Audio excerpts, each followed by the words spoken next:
하나님께서 그의 택한 민족을 통해서 뭘 교훈하느냐 하면, 너희들이 아무리 절망적이고 아무리 낙심할 수밖에 없고 좌절할 수밖에 없는 상황을 만나도 거기에서 가져야 될 분명한 태도는 희망을 잃지 않는 것이다.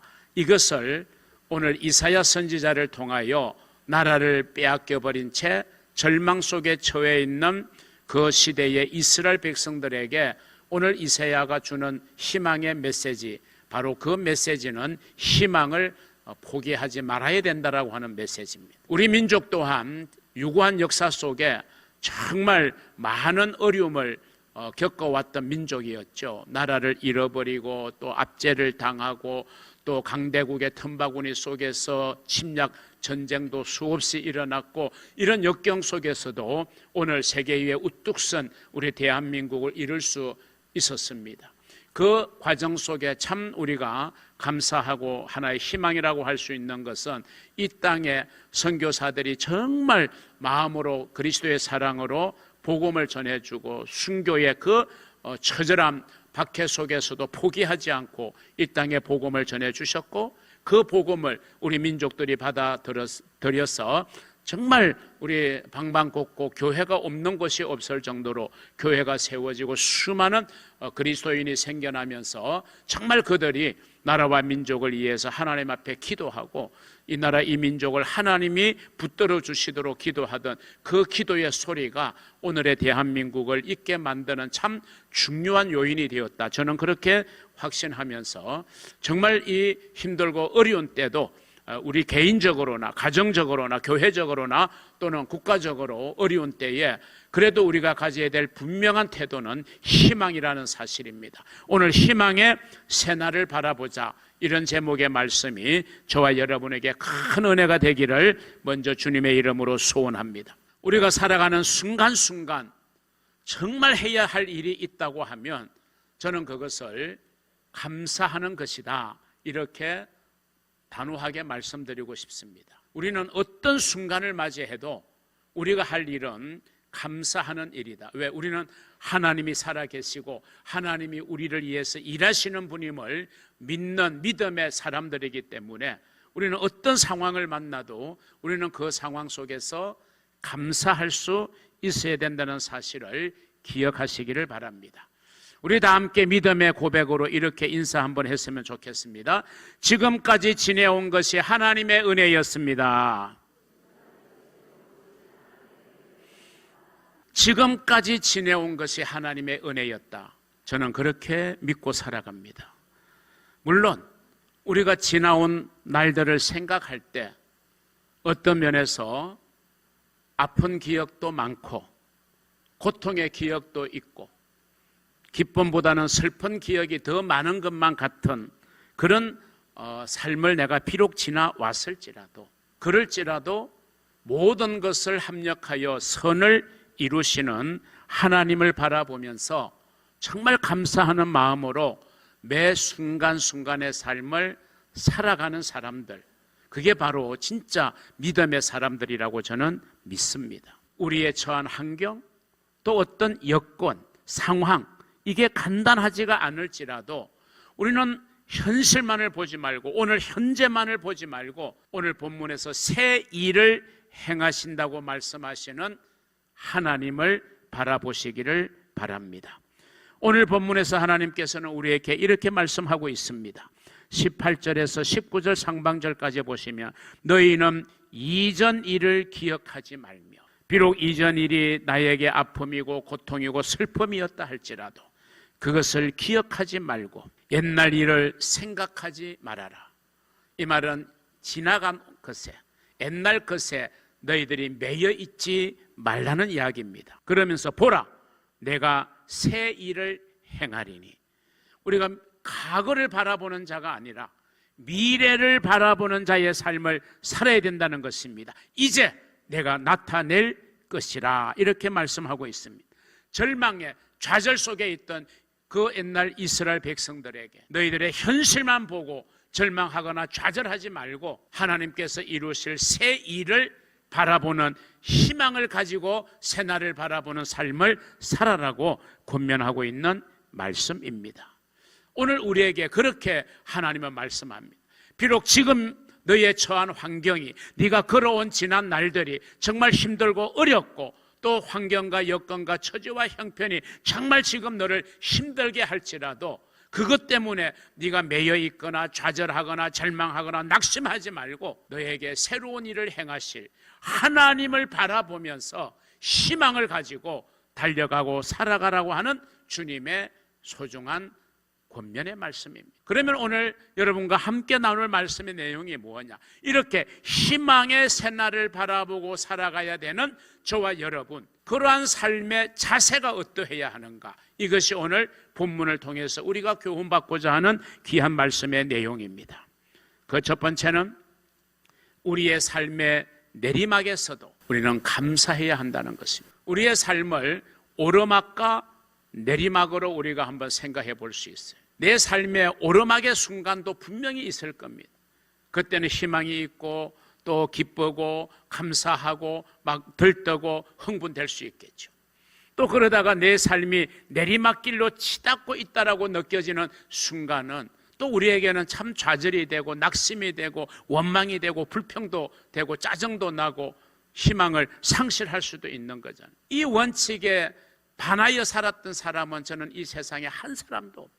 어느 누구라도 삶의 오르막길이 있는가 하면 삶의 내리막도 분명히 있었다는 사람. 우리가 아무리 존경하고 우러러 볼 수 있는 성공자라고 초항을 받는 사람도 그 삶을 정확하게 들여다보면 삶의 내리막이 수도 없이 있었다는 거예요. 그 무엇이 오늘의 그 사람을 있게 만들었냐? 삶의 내리막을 잘 이겨내었고 삶의 내리막에서도 좌절하거나 포기하지 않고 희망을 가지고 그것을 잘 극복하고 다스렸기 때문에 삶의 오르막을 통해서 그 사람이 성공의 대열에 들어설 수 있었다는 사실을 여러분 잊어서는 안 될 것입니다. 여러분이 꼭 한번 사서 읽어보았으면 하는 책 한 권이 있는데요, 유영만이라는 사람이 지은 책입니다. 내려가는 연습. 이 내려가는 연습이라는 책에서 저는 많은 도전을 받았는데요, 거기에 보면 이런 글귀가 나와요. 성공에는 오르막길만 있는 것이 아니다. 성공한 사람들의 이면에는 무수한 내리막길의 교훈이 담겨 있다. 성공한 사람들은 내리막과 오르막을 계속 반복하는 삶을 살았음을 우리는 생각해야 돼요. 성경에서 또는 교회의 역사 속에서 나타난 수많은 믿음의 인물들도 역시 마찬가지입니다. 그렇기 때문에 오늘 믿음을 가지고 살아가는 저와 여러분들도 비록 지금 내가 내리막을 내려간다 할지라도 우리는 낙심하거나 좌절하지 말아야 합니다. 반드시 우리에게 오르막을 오르게 하실 하나님을 바라보며 믿음의 걸음을 걸어가는 저와 여러분이 되기를 주님의 이름으로 축원합니다. 우리에게 인간의 몸을 입고 오신 예수 그리스도, 그분은 본래 하나님과 동등하신 분입니다. 그런데 그분은 자기를 낮추어 가지고 인간의 몸을 입으시고 높고 높은 하늘에서 낮고 천한 이 땅에 내려오셨습니다. 거기에서 종의 형체를 가지셨고 십자가에 죽기까지 낮아질 대로 낮아지신 것이 바로 우리 예수 그리스도의 생애 아닙니까? 낮아질 대로 낮아진 것, 우리의 삶으로 말하면 더 이상 내려갈 길이 없는 인생의 최저의 내리막길을 걸으신 예수 그리스도 안에 있습니다. 그런데 여러분, 예수의 최저의 내리막길이 예수의 마지막이 아니라 그를 부활하게 하시고 성천하게 하신 하나님께서 이제는 모든 사람의 무릎을 예수의 이름 앞에 꿇게 하시는 우리 하나님의 역사를 우리는 기억하게 되는 것입니다. 그렇기 때문에 우리는 그런 하나님 안에서 어떤 상황 속에 우리가 처해도 우리는 진정한 소망과 용기를 가질 수 있을 거라고 믿습니다. 그러므로 우리가 가져야 될 자세는 선택의 여지가 없습니다. 내가 비록 삶의 내리막에 지금 처해 있다 할지라도 오직 우리는 감사밖에는 우리가 취할 태도가 없음을 여러분 믿으시기를 바랍니다. 이게 어렵죠? 쉽지 않죠. 그러나 성경은 말합니다. 범사에 감사하라. 이것이 너희를 향하신 하나님의 뜻이다. 범사에 감사해야 되는 겁니다. 비록 내가 낮은 자리에 떨어져도 내가 인생의 내리막길을 걸어가고 있는 상황이라 할지라도 하나님이 우리에게 원하시는 것은 원망이나 불평의 모습이 아니라 감사의 모습인 것입니다. 왜냐하면 능력은 불평에서 나오는 게 아니라 감사의 능력이 있습니다. 소망이 원망하고 불평한다고 소망이 생겨나는 게 아니라 감사할 때에 소망이 생겨나게 되는 것입니다. 원망과 불평은 문을 닫아버리게 만들지만 감사하는 곳에 문이 열리는 역사가 있게 되는 줄로 믿으시기를 바랍니다. 감사는 어둠의 권세, 어둠의 세력을 물리치는 권세가 있는 줄로 믿으시기를 바랍니다. 그렇기 때문에 믿음의 사람들, 하나님의 자녀된 저와 여러분은 언제나 감사하는 자로 살아가는 그런 성도가 되어져야 할 것입니다. 하나님은 저와 여러분의 입에서 나오는 말에 귀를 쫑긋 세우시고 기울여 주시는 분이십니다. 그래서 민수기 14장 28절은 이렇게 말씀합니다. 그들에게 이르기를 여호와의 말씀에 내 삶을 두고 맹세하노라. 너희 말이 내 귀에 들린 대로, 너희가 원망하고 불평하느냐, 그 말이 내 귀에 그대로 들리지 않느냐. 너희가 감사하느냐, 감사하는 그 말이 내 귀에 들리지 않느냐. 너희 말이 내 귀에 들린 대로 내가 너희에게 행하겠다.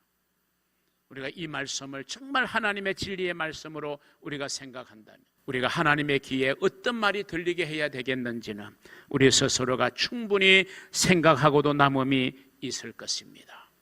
여러분의 인생의 내리막에서도 여러분 감사를 잃지 않기를 주님의 이름으로 축원합니다.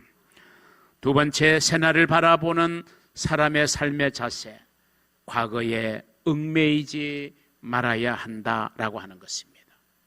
과거에 매여 살아서는 안 됩니다. 그럼 우리는 한 발자국도 나아갈 수가 없는 것입니다. 물론 우리가 지나온 과거를 제대로 평가하고 그 과거의 아픔과 경험을 교훈으로 삼고 사는 사람을 우리는 지혜로운 사람이라고 말하게 됩니다. 왜? 그럴 때에 그 사람은 밝은 내일을 맞이할 수 있기 때문입니다. 그러나 지나온 날의 실패에 매여 있고 지난 날에 잘못한 것에 사로잡혀서 거기에 매몰되어져 가지고 절망하고 좌절만 하고 있다면 그 사람은 절대로 하나님이 기뻐하는 사람이 될 수가 없습니다. 오늘 본문의 말씀을 여러분의 마음에 깊이 새기시기를 바랍니다. 너희는 이전 일을 기억하지 말며 옛날 일을 생각하지 말라. 너희는 이전 일을 기억하지 말며 옛날 일을 생각하지 말라. 거기에 붙들려 있지 말라는 거예요. 거기에 매여 있는 삶을 살지 말라는 겁니다. 이스라엘 백성들에게는 주변 국가에 수없이 압제를 당한 어두운 과거를 겪어왔던 사람들 아닙니까? 그런데 만약에 이스라엘 백성들이 그것에 매여 있다면 그들은 또 언제 우리가 어느 민족에게 압제당할지 않을까라고 하는 두려움, 막연한 불안, 그리고 패배의식 등에 그들은 사로잡힐 수밖에 없을 겁니다. 그래서 하나님께서는 오늘 이사야 선지자를 통해서 말합니다. 너희는 이전 일을 기억하지 말고 이전 것에, 이전의 힘든 일에 너희가 매여 있지 말고 붙들림 받지 말고 옛날 일을 생각하지 말아라. 너희에게는 언제나 새 일을 행하시는 하나님이 계시지 않느냐. 그 하나님을 바라보라고 말씀하고 있는 것입니다. 아까 소개해드린 내려가는 연습이라는 책에 또 이런 글귀가 나옵니다. 나무는 낙엽을 뿌리고 한 시즌을 마감한다. 그리고 새 봄에 파릇함을 맞을 준비를 한다. 무슨 말이에요? 가을이 되면 낙엽이 지고 떨어집니다. 겨울이 되면 앙상한 가지가 됩니다. 그렇다고 해서 나무가 죽은 게 아니고 절망만 있는 게 아니에요. 그래야만이 따뜻한 봄 기운이 불어오면 그 앙상한 가지에 푸릇푸릇한 나뭇잎이 다시금 열릴 희망, 그때를 준비하는 것이다 라고 하는 겁니다. 얼마나 귀한 교훈입니까? 그렇습니다. 우리는 우리를 얽어매고 있는 어제를 떨쳐버려야 오늘을 우리는 힘차게 맞이할 수 있고, 오늘을 또한 우리는 내려놓아야 우리는 희망의 내일로 나아갈 수 있음을 기억하시기를 바랍니다. 이런 면에서 사도 바울은 우리에게 소중한 교훈을 빌립보서 3장 13절 14절에서 하고 있습니다. 우리 같이 한번 믿음으로 고백하고 읽겠습니다. 형제들아, 나는 아직 내가 잡은 줄로 여기지 아니하고 오직 한 일, 즉 뒤에 있는 것은 잊어버리고 앞에 있는 것을 잡으려고 표대를 향하여 그리스도 예수 안에서 하나님이 위에서 부르신 부름의 상을 위하여 달려가노라. 아멘. 우리는 어제에 매여서 내일을 향하여 달려가지 못하는 자가 아니라 우리는 어제의 일을 가감하게 떨쳐버리고 표대를 향하여 하나님이 우리에게 주실 상급, 하나님이 우리를 위하여 이루실 그 희망의 미래를 바라보면서 오늘도 우리는 힘차게 달려가는 이 바울의 고백의 말씀이 새날을 바라보는 여러분의 고백이 되기를 주님의 이름으로 축복합니다. 희망의 새날을 바라보는 사람의 마지막 세 번째 자세가 있습니다. 새 일을 행하실 하나님을 막연하게 기다리는 게 아니라 그 하나님께 매여 달려 기도해야 하는 것입니다. 하나님께서는 분명히 우리에게 새 일을 행하신다고 오늘 본문에서 말씀하고 있습니다. 하나님이 행하실 새 일을 오늘 본문에 보면은 이렇게 묘사하고 있습니다. 내가 광야에 물을 내고 사막에 강들을 내겠다. 여러분, 광야가 물을 쉽게 낼 수 있는 곳이 아니잖아요. 여러분, 사막에 강들을 낼 수 있는 일이 아니잖아요. 그런데 하나님께는 불가능한 일이 없는 거예요. 내가 생각할 때는 안 될 것 같지만 하나님이 작정하시고 하나님이 역사하시면 되어지는 줄로 믿으시기를 바랍니다. 그래서 광야에 물을 낼 수 있고 사막에 강들을 내어서 하나님의 백성으로 택함을 받은 너희로 마시게 할 것이라, 이렇게 우리에게 오늘 본문은 약속하고 있습니다.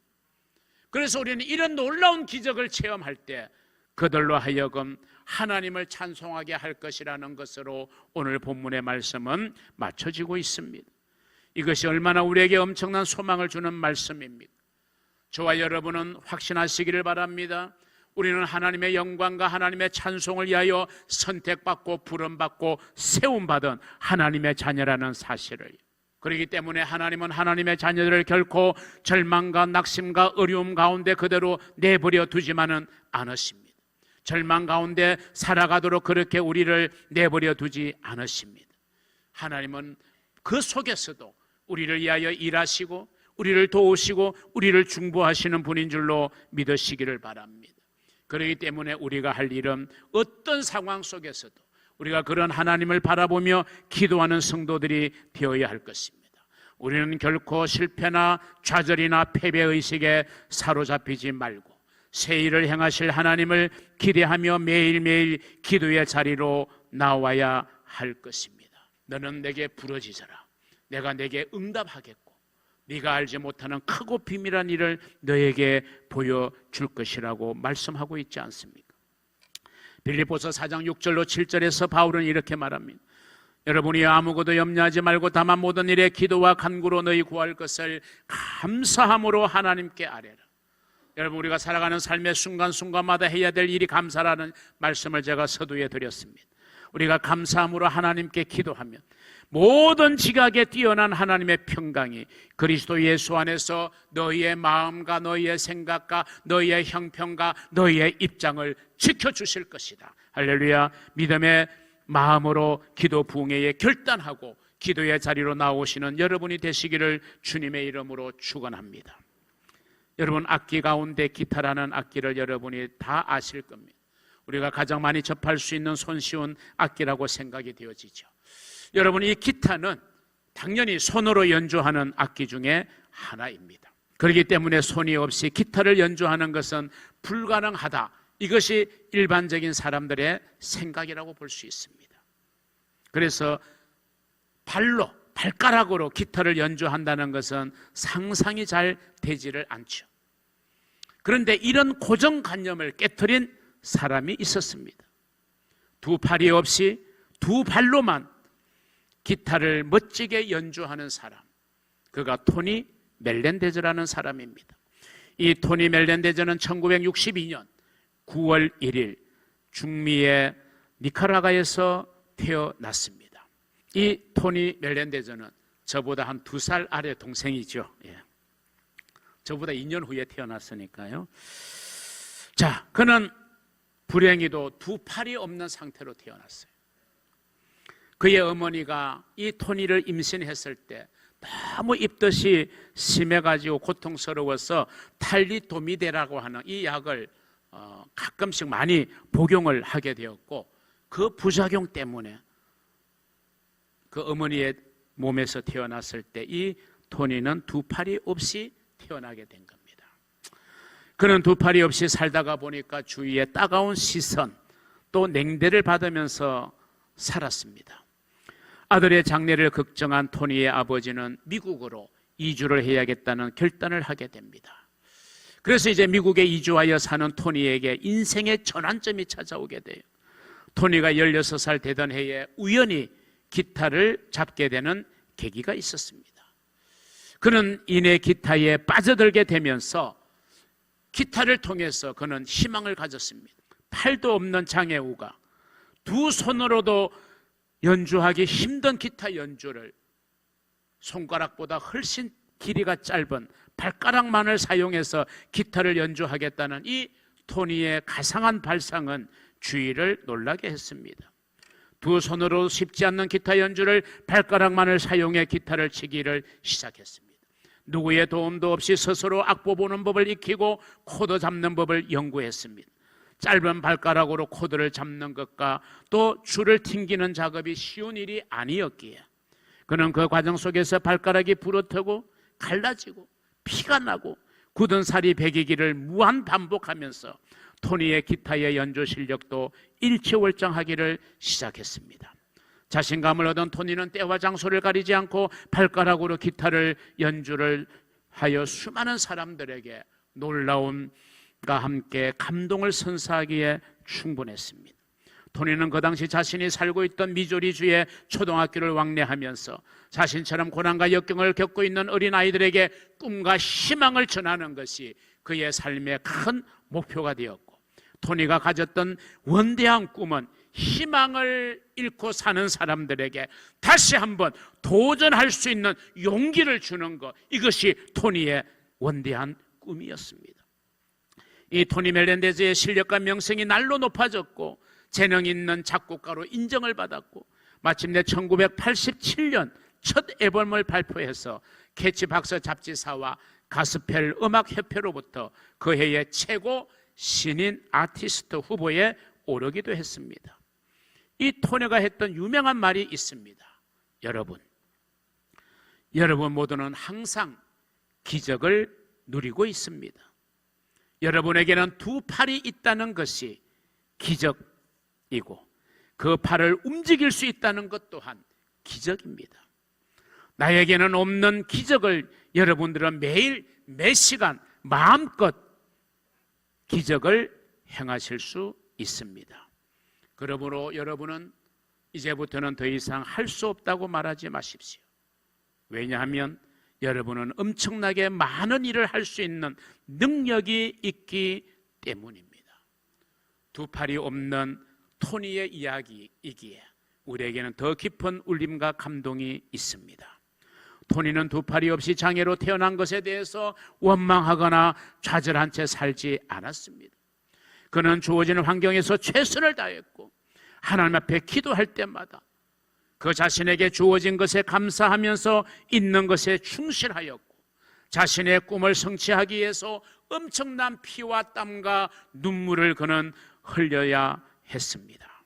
사랑하는 성도 여러분, 두 팔이 없는 토니도 절대로 절망하지 않고 이렇게 희망을 가지고 수많은 희망을 잃은 사람들에게 도전을 주고 있는 그런 의미 있는 인생을 살고 있을진데, 비록 저와 여러분이 어떤 순간 어떤 환경을 맞이해도 우리도 좌절하지 않고 희망의 새날을 바라보면서 오늘도 하나님이 주시는 힘과 능력 안에서 힘차게 믿음으로 달려가시는 저와 여러분이 되기를 주님의 이름으로 축원합니다.